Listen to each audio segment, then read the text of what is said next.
So the next thing that happened on NXT, we get to the next match of the night. But before I talk about that match, we got to talk about a segment that happened backstage. So yeah, we see Ethan Page getting ready for his match later on tonight. But then we see the NXT North America champion Ricky Sainz come up to him. And Ricky was talking about how he lives rent free inside Ethan Page's head, but then he was talking about how Ethan Page tries to take everybody's moment, just like how he's trying to take Miles Warren's moment. So yeah, that's what Ethan Page was talking about. I mean, that's what Ricky Sainz was talking about to Ethan Page. And Ethan Page was like, yeah, you know what? You're right. I like to ruin other people's moments. And he says that, the title scene needs to have all ego. And then he says that that's what's going to be happening. So yeah, that's what he tells Ricky Sainz there. And he says that he'll talk to him later. And he'll be beneath him like always. So yeah, that's what Ethan Page tells Ricky Sainz. But yeah, then after that, we get to the next match of the night. It was Tony D'Angelo versus Wes Lee with Tyreek Igre and Tyson DuPont at ringside. So yeah, we get to this match. In this match, it was a pretty good one.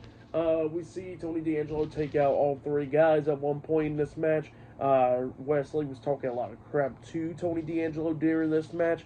But then D'Angelo starts coming back, but then we see Wes Lee coming back as well. At one point, Wes Lee was trying to hit the cardiac kick onto Tony, but then Tony manages to hit a spear onto Wes Lee, while Wes Lee was upside down in the air, which was pretty cool.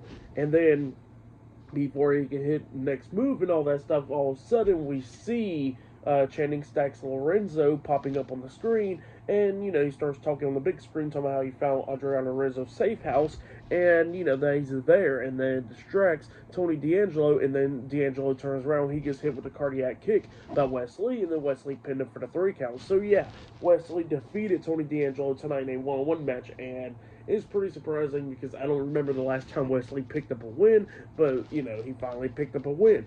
But yeah, that's what happened there for that match. I'll give it 3 stars. That's what I'll give it. It was a pretty good one. But up next, we're going to be hearing from the NXT Women's Champion, Stephanie Vaquer, up next on NXT. So yeah, we're going to hear what she has to say up next. So yeah, I'll see you guys later. Till then.